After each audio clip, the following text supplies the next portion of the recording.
Welcome back to Crafting a Meaningful Life. It doesn't matter what age you are. You could be in your 20s, you could be in your 80s, and it's never too early, it's never too late to start crafting that meaningful life. If I get one response on my social media more than anything else, it is, Mary, I want to make sure that I am really in alignment with the life I'm meant to live. And it isn't just a book you open up. It isn't just one day this light that dawns upon you that suddenly you know, well, sometimes it can be, but it's not this light that just comes to you and says, this is your vision for life. It is a slow, steady process of every day crafting the life that we want. And I have an amazing guest today. She's just a young pup. But she is not a young pup, but she looks like a young pup. Like I look like, I don't look like I'm 72. She doesn't look like she's 44. And so welcome to my sweet guest, Lauren Hell. Welcome, Lauren, to the podcast. Thank you for having me. I'm so excited to chat with you and hang out. This is going to be so fun. Okay, so Lauren has like 600,000 followers on social media. She clearly is someone worth following. And so at the end of this podcast, please look at the links we've provided for her book and her social media, her website, and all those kind of things, because I know she's someone you're going to want to follow. And the reason for that is that most of the people, not all, but most of the people who listen to this podcast are career women, who are women who are 40 plus and who are going to love this topic. So Lauren, let's start with sharing with my listeners the title of your book. So this is my new book. It's Girl, Put On Your Lipstick, The World Needs You. It's a guide to living unapologetically and authentically you in your 40s and beyond. So I'm super proud of it. It was one of my goals in life was to write a book, and I did it. And it was the hardest thing I've ever done, but it was like something I'm most proud of. So absolutely. You may get this question because I get it a lot. Okay. Mary, if you're like living authentically you and you tell us that you want to be vulnerable and naked in front of people, why do you put on your makeup every day? I get that a lot. I thought so. I knew it. So tell me about that. That's a great question. I always, and I have a 16-year-old daughter, and I've always just preached that makeup isn't what makes you beautiful. Makeup isn't who you are. And I think sometimes, at least I was taught, that makeup kind of defines you. And so on my page, I have never allowed makeup to define me or anyone. I feel like makeup should be fun. It should be, when you're putting it on, it should be a way that you're taking time for yourself. That's my opinion with that. But I also feel like I show up on my social media without makeup all the time. There's days I don't wear makeup, even though my page is a makeup page. And I make sure women know that because it doesn't define you. And I think like social media, the way that women in their 40s and older have kind of been defined is we're either too old to wear makeup, we're too old to show up, or makeup, we need makeup. We need this makeup to cover up things that are happening. And I don't believe that because makeup should be fun. It should be, in my opinion, a way to express yourself. And I think as we get older, we learn more about ourselves. So we learn how we want our makeup to look or how we want to express ourselves. And we actually should have more fun putting it on, which is why I kind of started my page, because there was 20-year-olds showing makeup and I would do the same things. And I'm like, that is not working on my skin anymore. Our skin is changing. Our skin is not the same. And makeup should be fun. It shouldn't be something that you have to wear. And there's a lot of women that follow me that don't wear makeup at all. And they'll try little tricks. And they, like, after a couple of years of following me, they're like, I actually enjoy this. This is kind of fun. This is time for me. And I feel like that's really important, is taking time for ourselves, that self-care part. And makeup can do that. If that's what you want to, you don't have to, right? Like it's a fun thing. It's not a have to. Yeah. It's not a have to. It doesn't define us. So I always say that I do my nails for me. Yeah. Because they're the one thing that I see that are me. Yeah. My makeup, I do for others because I want my face to reflect the joy I feel inside. Yeah. I want to reflect that I take time for myself, that I do self-care. And I this is going to go against what you talk about on your page, but I'm going to share it anyway. Okay. So a lot of people, because I get a lot of feed for women who are older, people, can you just imagine how many plus 60 ads I get for every face cream that has ever been produced in the world? Sure. But a lot of tips. And one of the tips is, as you age, make sure that you don't use eyeliner and that you don't, you know what I mean? And so I tried that for about a week. Yeah. And every time I looked in the mirror, because I have always, my entire life, worn full circle eyeliner. Yeah. Yeah. And it didn't look like me anymore. I did feel like I was naked. Yeah. And so now I do a lot more smudging. I don't use liquid anymore, but I still do. I think that as you walk through that makeup, as you age, Lauren, you do have to kind of personalize it and decide what reflects you. How do you encourage women to find their own personal style? Yeah, I actually get that same comment a lot because I'll do eyeliner videos. One thing that I really try on my page is to give a lot of tips. And I always say, like, give the tip a try. It may or may not be for you, but it might be a solution you're looking for. And so with eyeliner, for example, things like that, I get a lot of women, they're like, I need the black. I need it. Like, that's what I've been using forever. And I'm like, girl, do you? Because that means you love it and you know who you are. Hey. And so I think when you, like with social media especially, we can get really inundated, right? With a lot of tips, a lot of tricks, and fall into that category of like, oh my gosh, I've got to do this because this is being told to me and this is what everyone is doing. It's kind of like everyone, right? It's like go with the crowd. No, you don't have to. And that's really why I show up, is like there are tricks that I'll show that some women will never use, and that's okay, but it might help someone who's struggling with that. So when it comes to makeup, I really, really, truly believe, like, when you look in the mirror, you need to feel like you, and you need to feel like who you are, right? You need to find joy, like you said, when you look in the mirror at your face. So if you're doing something that someone else is telling you to do and you don't feel like you, bag it. Go do what you want to do. I mean, right? There's no really rules. Even though I do pride myself on teaching over 40 makeup tips, there really isn't rules at all. It ultimately comes down to how do you feel the best.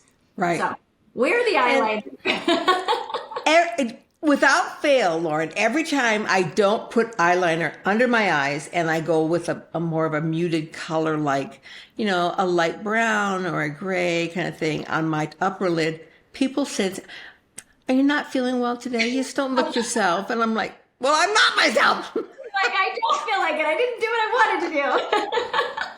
So, I do think that as we age, there are those tips with makeup that can really enhance us, like when I was little, or before I was 50, let's just put it that way. It was just a matter of, putting on the foundation, blotch on a little blush and, a little this and that, and you were ready to go out the door. But I do find myself now using a lot more contour kind of things. Like I have a short little pug nose. And so I swipe that little highlighter right down that nose to make it look a little longer than it is. And I, put a little thing coming there and a little bit more here, a little highlighter there.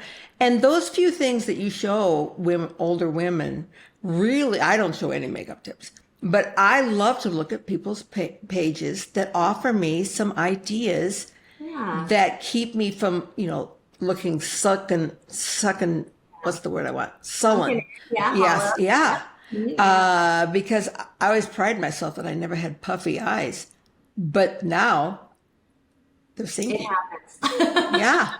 What the monkey? Yeah, it does. I mean, I think it really comes down to trying things, because makeup shouldn't be boring, right? I think that's why a lot of women stop wearing makeup, is it becomes boring. Or they're looking at the same old way they used to do things and they don't like how it looks now. And so I think offering those tips and tricks, I love looking at other women's pages that are doing things too, because there's always things to learn. You can go try it and hate it, and that's okay, bag that, but you might try something and really like it and be like, I actually want to wear makeup again. This is really fun. Yeah. So it really, I think, for me, makeup has changed in my 20s to my 40s on how I look at it. I used to wear a lot heavier makeup. I used to try to cover up a lot more. And I feel like as I'm getting older, I wear less makeup than I used to. Yeah. I think that's absolutely right. I've changed my foundation. I always wore, well, I don't want to name brand names, but the powder foundation. Yeah. And now I use a liquid because it just smooths out a little bit more. It doesn't, and then I make sure I always set it so that it doesn't sink into those lines. And you have to be really careful about what you're using around your eyes because heaven forbid somebody go, look at all those creases in your eyes. Yeah. It's so true. It is so true. I mean, just things change, right? Like products change.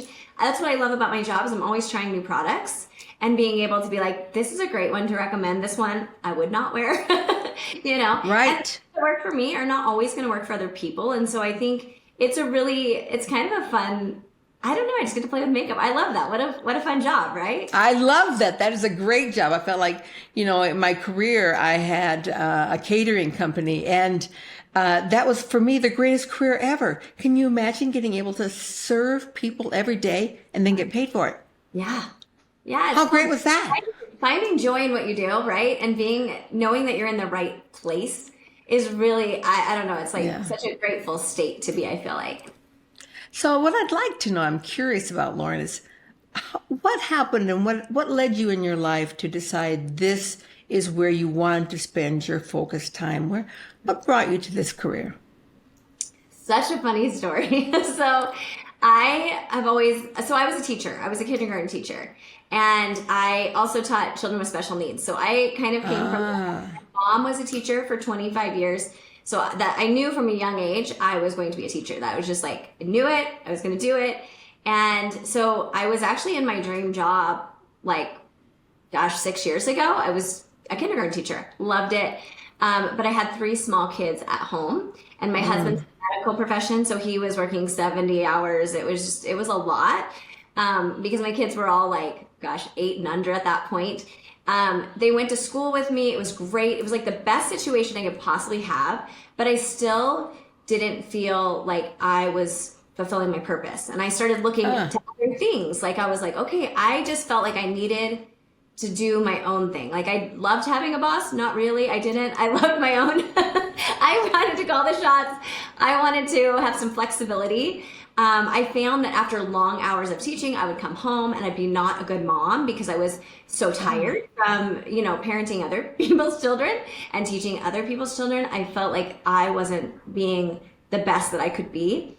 And honestly, it was like we were in this chaotic state in my family. And so I started thinking, okay, what else could I do that I could still teach because that's a passion of mine, but also have more flexibility. And so I've always loved makeup. Back when YouTube started, I would watch all those tutorials.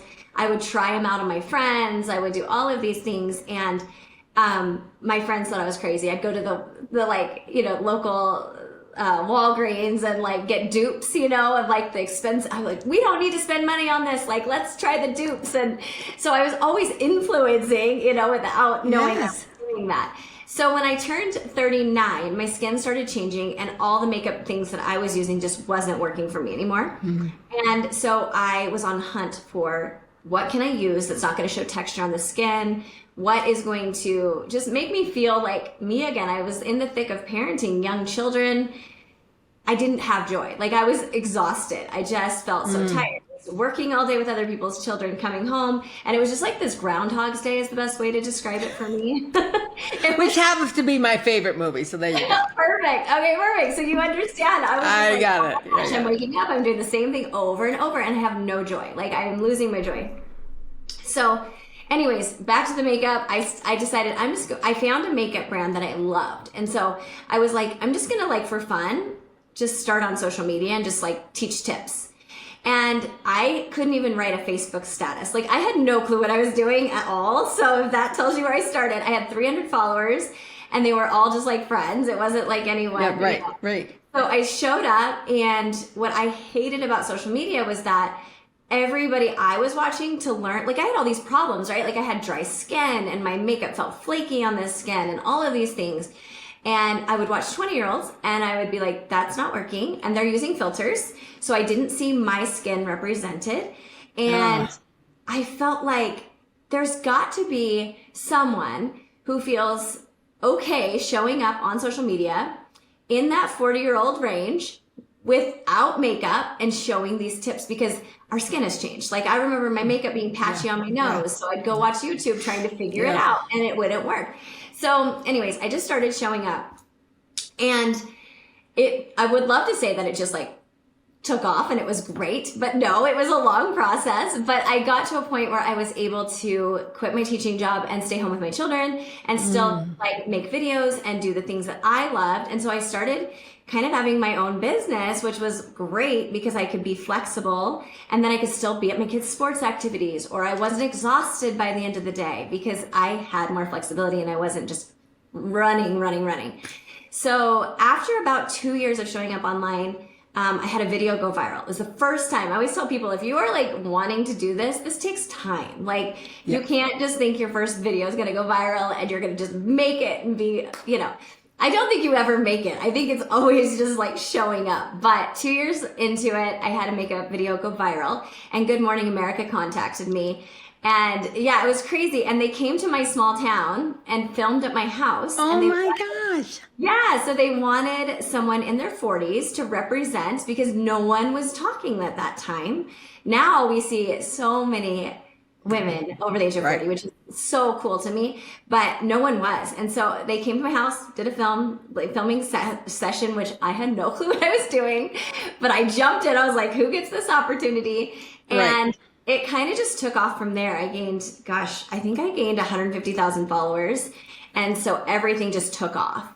And so I just was like, okay, this is where I'm meant to be. And yeah, that's kind of that to me. That's the start of my story, because I finally believed in myself. It took a long time.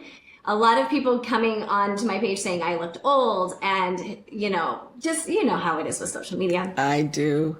People can be so cruel, and the biggest tip that ever helped me with that was understanding that when people say negative things, it's not about you at all. No. It's a reflection of how they feel about themselves. 100%. So I had this tremendous empathy for those people, that they saw themselves as less than, and so they needed me to be less than. Yeah. So they could look more than. Yes, 100%. Yeah. And it's sad. It's really sad to me. I think sometimes social media can trigger people. Certain people can trigger people, just like you said, to see things in themselves that maybe they don't love.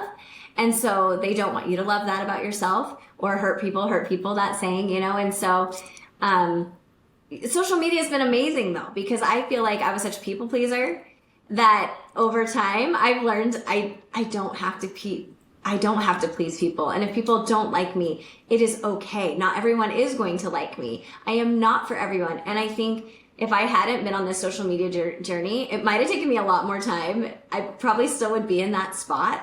But because I've been in this business where people are keyboard warriors, or, I've lost friends in the process of doing this because they, weren't super excited for me, or they didn't see the best in me. I've grown to be okay with being alone and being happy with myself and not needing all of that, And so I think there's just like so much goodness when you fall into what your purpose is. I love that, Lauren. And I'm on the page with everyone that we have to be very careful with our social media. And social media is an influencer. Yeah. And it's going to influence one way or the other. But I find, because I've trained my algorithm, like how to train your dragon, I want to do a video on how to train your algorithm to only send you things that you want to see. Yes. I don't get all those other things. Now, every once in a while, I'm looking for something and I'll go to the search bar and there'll be all this stuff. And I'll be like, oh, don't look at that because then they think I like that because it tracks your eyes even. You know, I'm like, don't look at that. And so I'm just up here typing in my thing. And then like, there'll be something down there. I'm like, I want to look at that. What is that? Don't look at it. It's so true. But the moment social media sends me something that I don't want, I turn off my social media. I don't just look away. I don't just go to another page. I actually leave and then we'll come back. And what social media has learned about me, don't show Mary these things because she leaves and we don't want her to leave because she buys a lot of stuff. Yes, we need to keep her here. We need to show her a bunch of shoes or whatever it is, you know. And so don't send her stuff on this, or this. It has learned. Yeah. I've taught it how to train my social media. Yeah. And And what so you're putting in your mind is so powerful, right? Yeah. It's so powerful. So putting it out there. And so as you've grown this, what would you say are maybe one or two of the tips, the thought processes that you want women to kind of align with that help them see vision for who they are? That's a good question. You know, I feel like for me at least, and I can only speak to myself and my experiences and also women that, you know, I chat with every single day. But I think that we are so ingrained to always want to be someone different. We are so ingrained to want to look like someone else. We're so ingrained to think someone else's life is better. And I try really hard to show women that it's not perfect. Like, you are going to scroll on social media and you are going to say, wow, that person's house is amazing. And I'm happy for them, but also you're going to scroll and be like, why is my life not like that? Right? We really compare. And so I've really tried hard on my social media for women to understand that everyone has a struggle. Everyone is going through something. Now, if someone chooses not to talk about that, that's great. I've been really open on my page because I feel like people will look and make judgments, right? They make judgments about someone's life. You never know what someone's going through. And I think that's the power of social media is you have two choices with a platform. One, you can just be like, this is all the amazing things that are happening to me. And that is great. It's a highlight reel, right? But also you have the power with social media to change lives. And that is using your platform to talk about things that really matter to women, making women feel seen, because a lot of us do not feel seen, especially in our age group.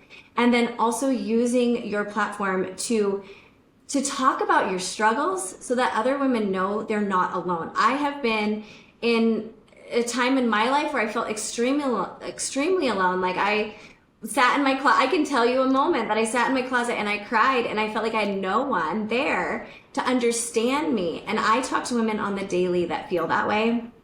So it's been one of my goals in life to show up authentically in that respect, so women do not feel alone. And if I was not doing that, I wouldn't find joy in my platform. I could show tips all day long, but if I'm not helping someone feel seen, then my job's not done, in my opinion. I feel like I've been given this platform, I've been given a purpose, and I just want women to know, like, this is not, there's no, you're seeing a highlight reel. This is not real life. And so I don't know if I answered your question, but my goal would be for women to feel seen. I love that. It is probably one of the greatest gifts on social media that you can give someone on a platform that is billions of people. Yeah. That they feel individually seen. Yeah. I really try and respond to all of the people that reach out or that say something, and I still respond personally. If I had as many followers as you, I think that would be very hard for me, but I really try. I want people to be seen. And when I look at my feed or the responses, before I start reading through the messages, I always ask, please let me see. Mm-hmm. That's a simple thing. And inevitably there'll be one or two that just, I can feel their pain. Yeah. or I can feel their desire to step out of this locked in place. Yeah. And when we can do that, Yeah. that makes it all worth it. It really does. I mean, I think the goal in life is to not feel alone, right? Like, I feel like we've literally, I don't know. For me, my whole life, I've been this outgoing person that people think I have, this perfect situation in everything. But like, the moments that I have felt most alone were the moments I wanted someone to see me. And I feel like there's so many women, especially as we hit, perimenopause and menopause. I talk a lot about that on my page as well. You're changing. You're different. Your body's not the same. Your marriage might look a little different. Your relationships look different. And let's talk about that. Let's talk about that. Let's be real and have that conversation. Like I said, my makeup page is great. I love that. It's fun. But what really is important to me is women feeling like they're not alone. So yeah, it's crazy. I respond to all my messages. I mean, I do my best. There's obviously ones I miss because we know how it is.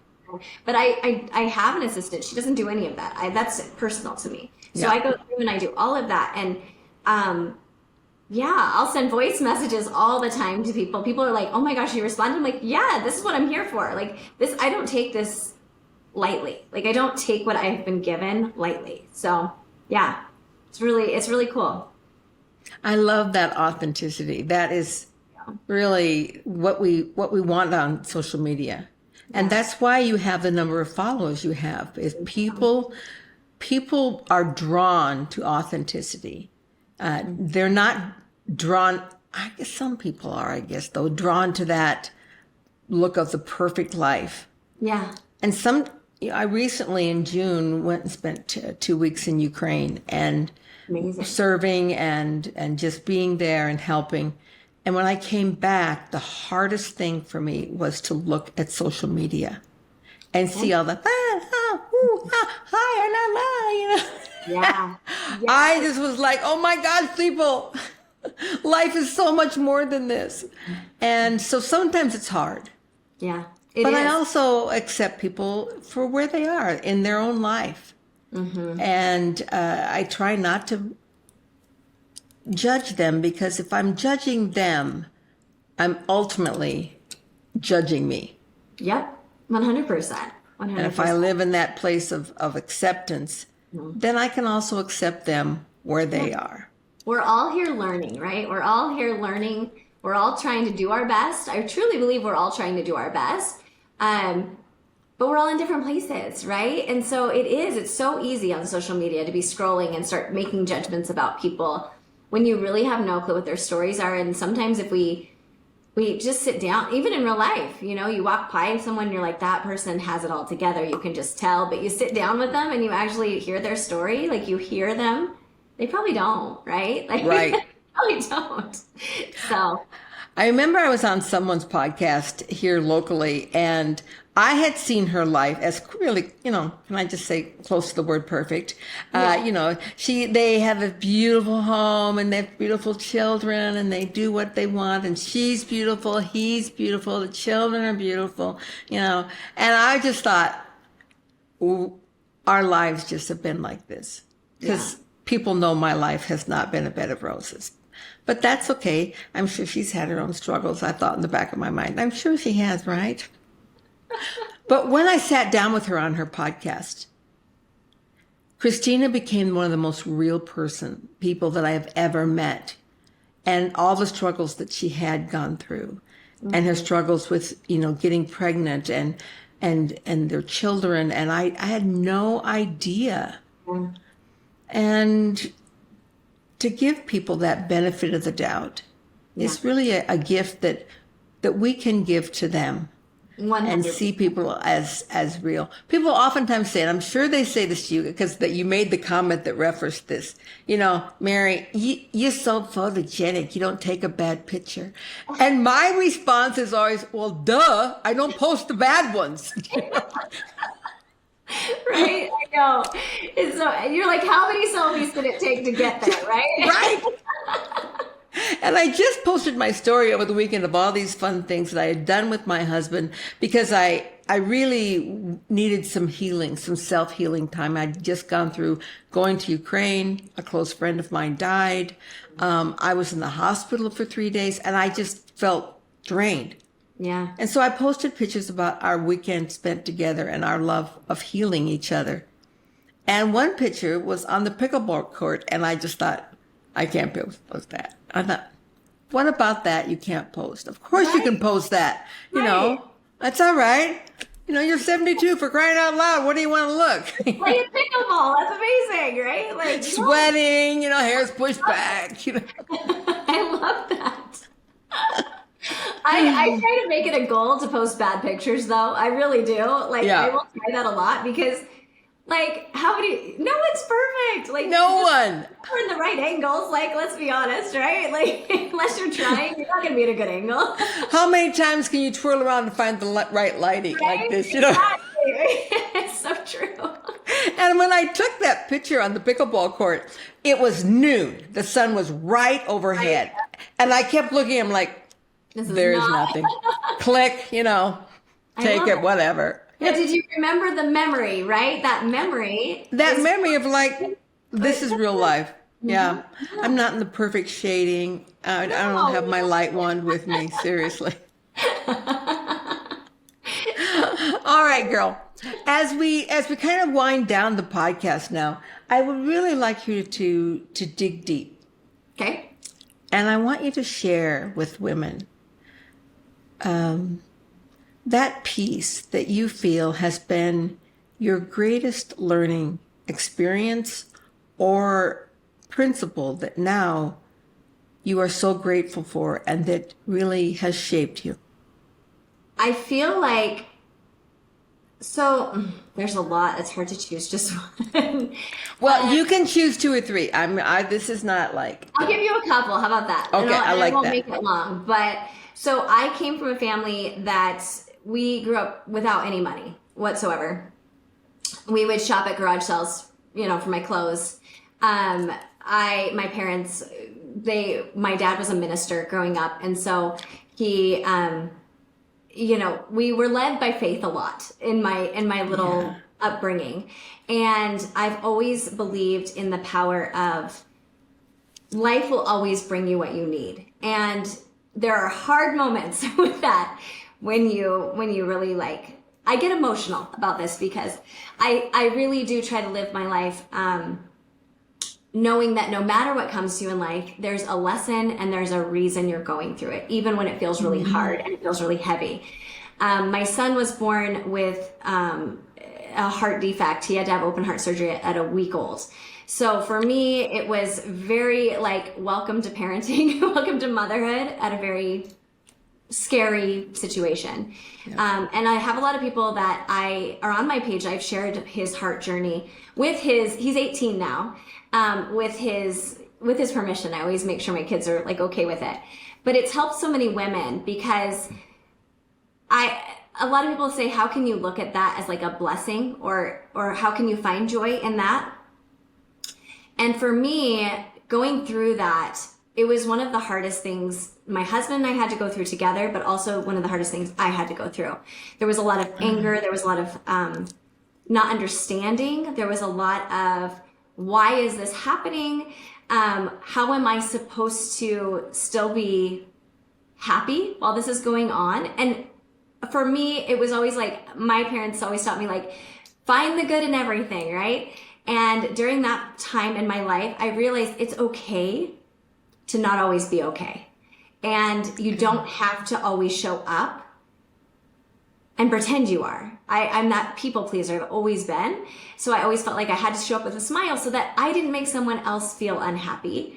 But during that time, I wasn't happy and I was angry and I never let myself feel emotions until probably that time in my life. And so through going through that, he's doing great now, which is great. I mean, there's a lot of stresses with him. He had a really like rare genetic, it wasn't even genetic actually. It was just a really rare congenital heart issue. So we still see a doctor all the time. So our lives are very medical. Like we are always in a doctor's office, I feel like, with him. But what I found was the biggest blessing from going through a situation like that, finding good, was watching him be so resilient. And sorry, I get emotional because it's like one of those things that, like, you can look at things in your life as a really bad thing, but you can also look at things in your life as a way that you can help other people. And watching him just be so resilient and accepting of whatever life throws at him, I wish I could be more like that, and I think I have. It's slow, but watching that has taught me so much about life is just not perfect, and your story matters. And the more that you accept what's going on instead of fight, there's reasons for everything you're going through. And I look at him because he is, like I said, he's in the doctor's office all the time. He's out and back, and all he wants to do in life is play baseball. There were so many times in life that people said, you cannot do this. You will never be a baseball player. You can't play sports. And he defied the odds. He's actually going to college to go be a pitcher. And to watch how he's changed and like overcome so much, and he's still overcoming it. It's not in the clear, but like he's following his dreams. And I just want to leave everyone with that message. No matter where you're at in life, you can always change. You can always find the purpose of why you're going through things. It takes time. It's not easy. There's still moments I'm mad that he has to go through what he's going through. There's still moments that I'm mad that, we all went through this and we're still going through this. I don't understand the why, but you can always find a purpose, and that purpose will be brought to you. You just have to share your story. And he shares his story with so many people, and I'm so proud of him. He's proud of his story. I think so many of us can be really not proud of our stories, but our stories are who makes us what we are. And I don't know if I answered your question. Totally. Did I? Okay. Yes. I got really emotional. I'm sorry. I love that. That's the best part. That's the vulnerability piece. Yeah. That's the gift that you give to us and to yourself. Yeah. To be able to stand naked and say, this is me. And I'm not perfect. But I trust you to see me through my pain. Yeah. And you trust yourself. Yeah. To be able to stand through your pain. I often think people equate struggle with failure. 100%. Yes. And struggle is not failure. No. It is struggle that builds resilience. 100%. That's that quality that you talked about in your son. Yeah. And without his struggle, his resilience would be like, don't give me any problems. I'm just about beach bum. It's like, but look at him. Look how strong he's become. Yeah. You wouldn't want him to be anybody else. And if you took away those struggles, if we used our magic mother wand, no struggles for you. Which I would love to, but no. But then who knows who he would be? He would not be this person. No, he wouldn't. And honestly, the way he accepts life is how I would love to be, right? Like, no matter what's thrown at him, he literally will say, I accept that. I accept it. And I think that's really hard. That's hard. And I think that's what spurred me to continue on to do what I'm doing and to help other women, is because I watch how he is just living his life in the moment. That's so important to me. It's just like, live in the moment. You're going to have hard times. You're going to have pain. You're going to have struggles. It's not easy. Life is not easy. But our stories are what matters, and our stories can change lives. And so telling those stories, never stop telling your story. It's just so important. Yeah. Life doesn't get to be easy, but through our struggles, we can learn to live life with ease. Yeah. Through the struggle. I think that's the biggest gift that he has learned. He's learned to live life with ease because of his struggles. Yeah. As I have, as you are, Lauren. Yeah. Oh, to my listeners, I hope that you look on her resources, follow Lauren, buy her fun book. The name of it again is Put on Your Lipstick. Yeah, Girl, Put on Your Lipstick. The World Needs You. A Guide to Living Unapologetically and Authentically You in Your 40s and Beyond. I love that. I love that. It's kind of like what I always say at the end of whenever I speak somewhere. Okay, girls, let's put on your big girl panties. We got this, you know. We got this. 100%.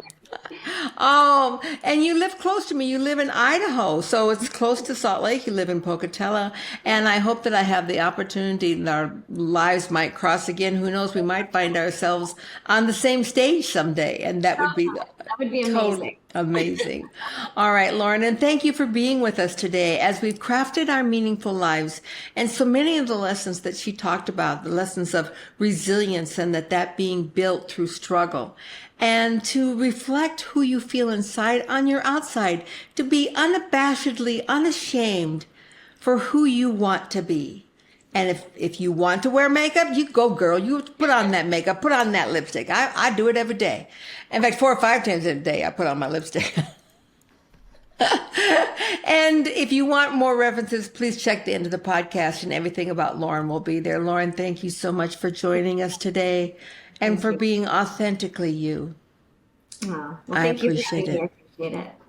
All right, until next time, remember that crafting a meaningful life happens every day, starting anew with looking at what's in front of you and which direction your feet are pointed today. And are they taking you to where you want to be? Live life in crescendo. Namaste. Crafting a Meaningful Life.